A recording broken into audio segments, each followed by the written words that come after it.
Tzinius, that is our battle cry. Tzinius, that's what we do or die. Tzinius, cover your knees, cover your shoulder and elbow and thigh. All right, and welcome to Jewish Boy Calls His Mother. That was my mother, Ima, giving the good old-fashioned tznius battle cry. In case anyone is wondering who's not Jewish or is Jewish and is not affluent with the culture, tznius really means, I'm trying to find the good English term for it, modesty. Modesty, yeah. So there are rules in Judaism where we have to conduct ourselves in the form of modesty, and modesty rules kind of changed over years. For instance, there was a great rabbi named Rambam or Maimonides who felt that it was immodest for a woman to walk outside alone and not being escorted by a man. And he was living in Egypt during the time 1100s, I think, or 1200s. So this was during Islamic rule, well, still is Islamic rule over Egypt. And so there were kind of rules that shifted towards Islamic culture that Judaism took upon themselves. Now, in Jews and American culture, we have our own rules of conduct. But what's funny is that the rules of conduct changed from the 1950s to even today. For instance, there's rules where a married woman should cover her hair. And there wasn't that many religious women back in the day that did cover their hair. But over time, people became more and more stringent. Well, actually, what's very interesting is the Rebbe came out around 1960 saying that from Jewish women should cover their hair. And he said, preferably when you go out in public, it's preferable to have a wig rather than a kerchief, because he says the real halacha is to cover as much hair as possible. And with a kerchief, you want to look attractive. And the Rebbe, by the way, acknowledged that. The Rebbe always said that a Jewish woman should go out of her way to look attractive. And he said, but when you wear a kerchief or a hat, you want to show a little bit of hair to look nice. Whereas when you wear a wig, you have more of a tendency to push your hair in, to not show as much of your real hair.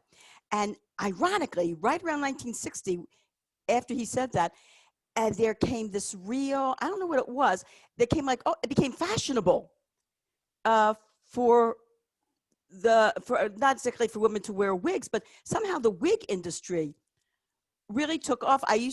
That's when you saw a lot of advertisements of women wearing wigs. You even had like television programs. I remember some comedy programs where some woman in the program, some character, decided that she didn't like her hair and would look better as a blonde or something, and so she bought a wig. And her husband, this was like I think it was Car 54, Where Are You, or something like that, where his wife put on this blonde wig, and he actually became more attracted to her when she was wearing this real sexy blonde wig. So that's ironic how just the whole fashion of women wearing wigs really took off during the 60s. Well, I was going to ask you, actually, when you were growing up, I know you grew up as conservative, but I think there was still a level of laws of tznius that I remember you telling me growing up that you had to do. Like you had to wear a hat when you left the house, you had to wear gloves, but like in the 60s, it kind of disintegrated. Can you not by the 50s. Actually, I'll tell you an interesting story. The proper lady not going out without hat and gloves was before World War II. After World War II, that kind of, I don't know, it kind of got forgotten.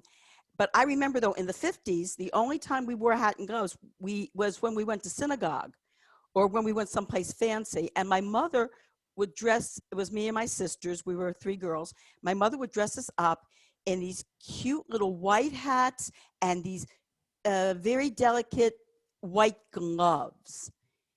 And then, you're right, though, but by the 60s, we even stopped doing that, I remember. But I remember being very little in the early 50s, my mother dressing me up like that. But I'll tell you an interesting story that happened. When I was in college, I had a professor who graduated Goucher in 1936, a math professor.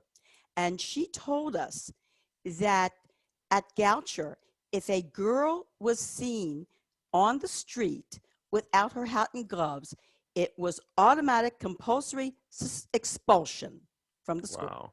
Mm-hmm. Jeez. And That's intense.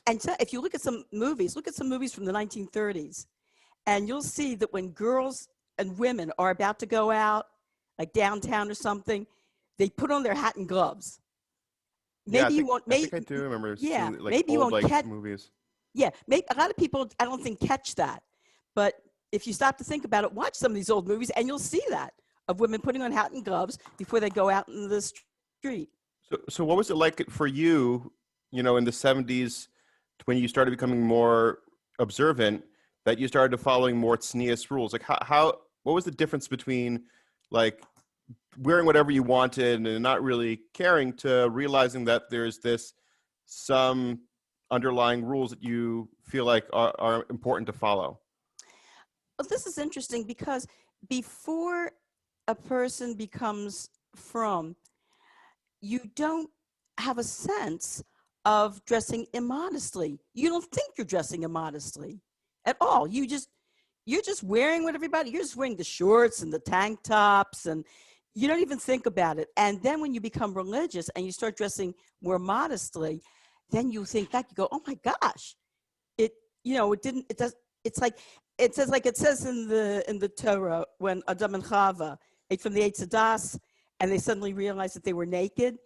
It's almost the same thing. It's like, hey, I didn't realize how much of myself I was actually exposing. But I got to laugh about though, is I remember when I was in college, there was a girl, and this is hysterical. This was a girl who prided herself on being a religious Christian. She was the head of the student Baptist group. And this girl always wore a very low cut tank top. And right there in her cleavage was this cross. Now, I guess I'm trying to figure this one out. Well, I think what's interesting, and this is something I kind of noticed, and I guess I'll ask you in a form of a question, but do you think tznius makes you more aware of your sexuality?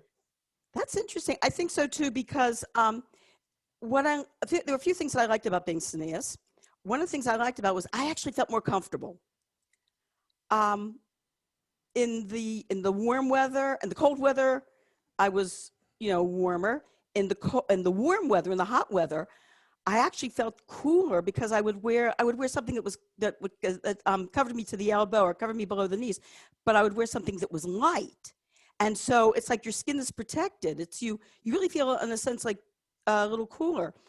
Also, I like the fact that when I put on a skirt, I actually felt more feminine in a skirt. And some guy, one time I was in an opera. This was before I started taking on tznius. I was not religious yet, so I was singing in the chorus of this opera, and we were wearing these long peasant skirts that were almost to the ground. And some guy said to me, when you put on that skirt, somehow you make me feel more like a man, and I feel more like you are a woman. He said it's like, it was like almost like an ego thing. He felt like, oh, wow, he felt that I was more attractive actually in a skirt. Do you think, now this is something that I think some people might feel, do you think tznius, at some point in your life, you felt that tznius was maybe oppressive or maybe trying to control women? Not at all. No, it's actually, compared to many other cultures, the Jewish idea of tznius is really quite liberal when you think about it. I mean, we just, like I said, the standards are, 2 finger breadths below the elbow, 4 finger breadths below the bottom of the knee, and the collarbone covered. And you have many cultures in the world where for a woman to be tznius, she has to wear a chadora or a hijab or a whole burqa, having her whole face covered. And we don't have that but remember I was telling you before the podcast about your sister's friend who had just come from Iran. And in Muslim countries, Jewish girls and women living in Muslim countries have to conform to the culture, and they have to dress like Muslim women. So her mother, not realizing this, they had just gotten off the plane from Iran.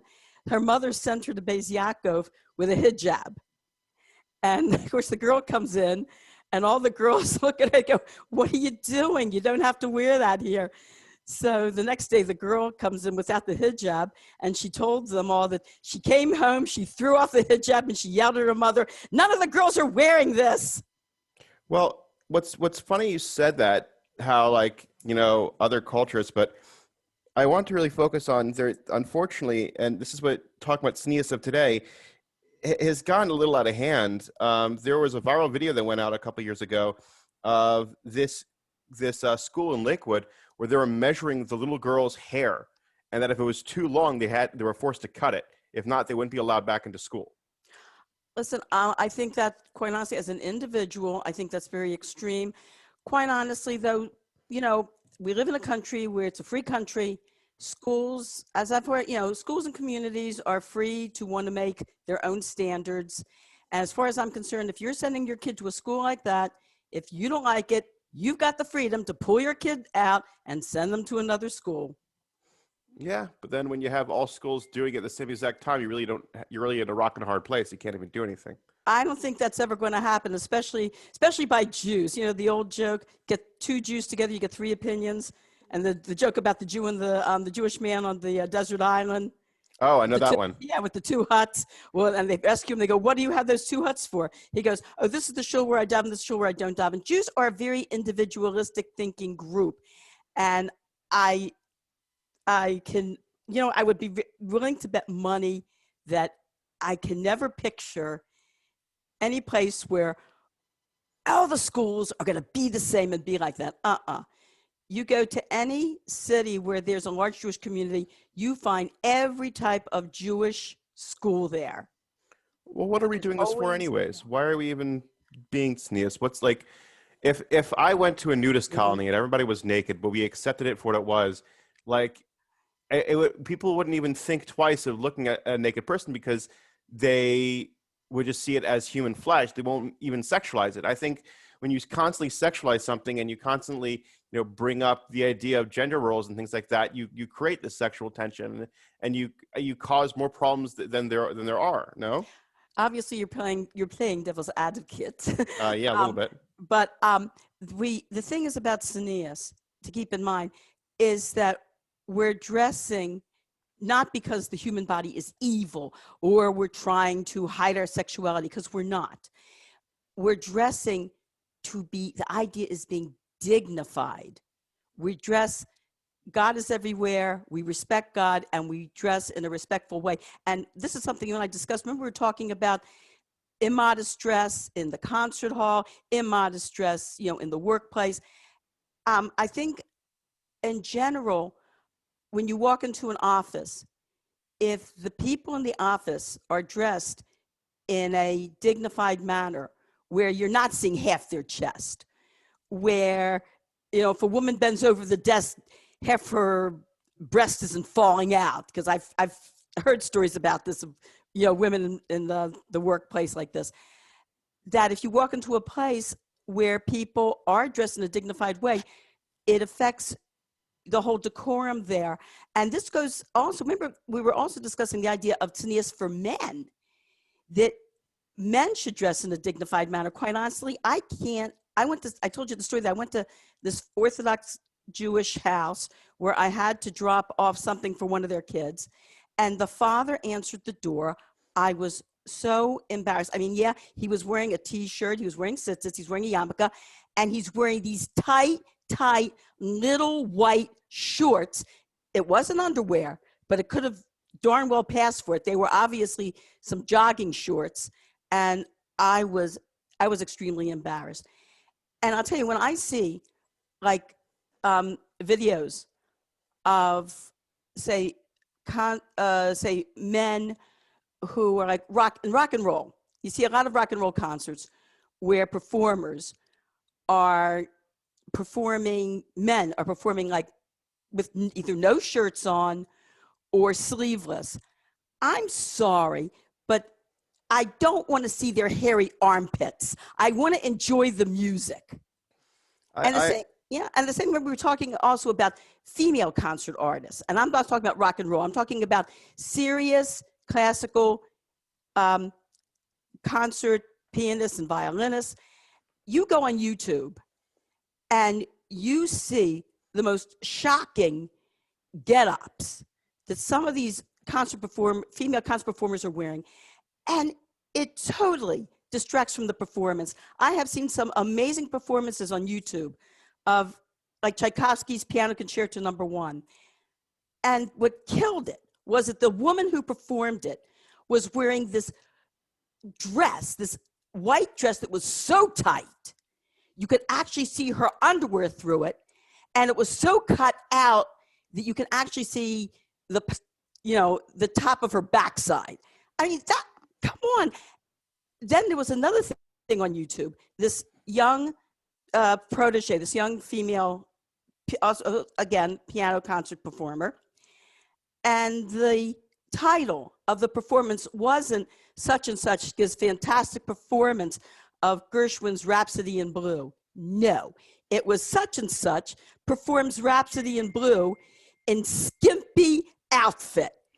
The idea of the whole thing wasn't her tremendous musicianship, which was amazing. It was the fact that she performed it in a skimpy outfit. Well, you're going to have also issues with the media who, if they're trying to interview a man, they're not going to ask him, oh, what are you wearing? But with women, it seems to be clothing seems to be a real main focal point where they're always asking, oh, what are you wearing this? Are you wearing that? And whatever happened to maybe ignoring the clothing and maybe even focusing on the person and trying to get to that position. And I think from what I can tell from what you said previously, you seem to be talking about how that if you dress modestly, then, they'll focus more on you and not on your sexuality. But that doesn't seem to be true a lot of times when you have stories, with people who dressed modestly and who act modestly still wind up being sexually assaulted. So sexual assault has nothing whatsoever to do with what you're wearing or anything like that. A sexual assault is an act of violence. And it's as simple as that. It's just an act of violence. It's a crime. And it has nothing whatsoever to do with how anyone is dressing. This has been proven beyond a doubt. So if you wanted to, I guess, conclude, and we're not concluding just yet, but if you want to conclude from what you've just said, what is the advantage of dressing tznius and being modest? I think the whole point is dignity, respect and dignity. I'll tell you, I'll give you an example. There's a concert performer who is amazing. Her name is Martha Algeridge. And even as a young teenager, when she performed, she always dressed modestly. And she has been acclaimed as one of the greatest concert artists of the 20th and 21st century. And whenever you read any comments about her, it's always focusing in on what a fantastic musician she is and what a wonderful human being she is.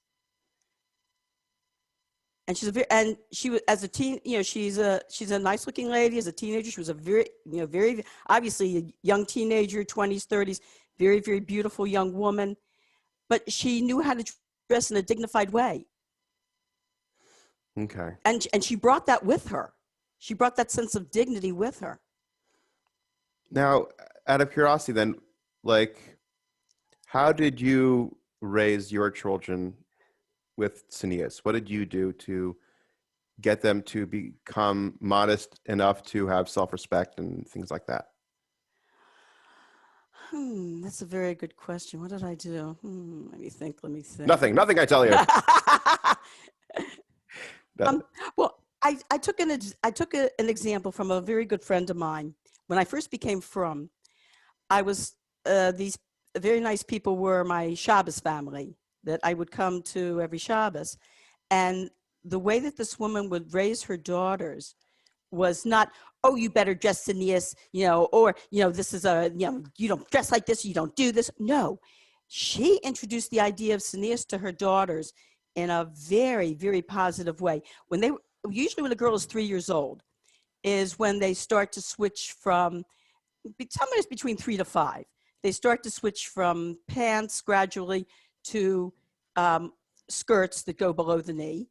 And when they're about 5 or 6 is when you start wanting them to dress, at least for going to shul, in sleeves that go to the elbow. Some parents prefer if the girls, if it's not shul, if it's just every day, they don't mind a little sleeve. But that's when you want to start to wean them away from the idea of sleeveless. And the way that she did it was she told them, you're growing up. Isn't this wonderful? You're getting to be a young lady. And now, because you're growing up, you're getting older, you're going to get to dress just like Ima. And her daughters were actually excited as young kids that they were it was like a coming of age for them. It was like, how can I say it? Like a mark of honor that now they were getting older and they were going to be able to dress just like their mother, like a real adult. Okay. Of course, when they're teenagers, unfortunately, when they're teenagers, it's one of these things where when they get to be teenagers, they're starting to make their own decisions.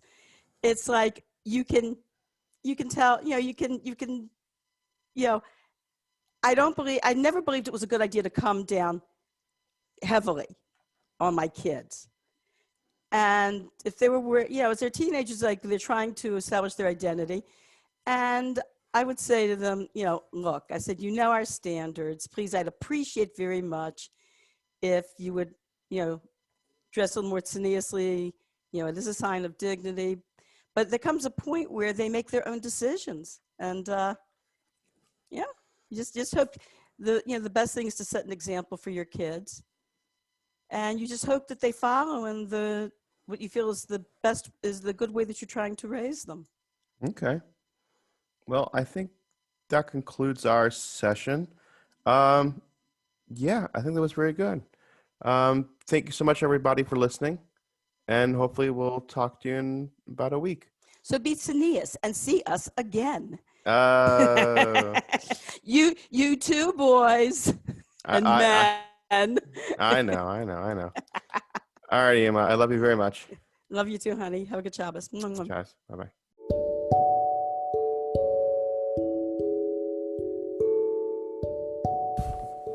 Hi. Thank you for listening. Be sure to subscribe and share. I really appreciate it. And my mother does as well.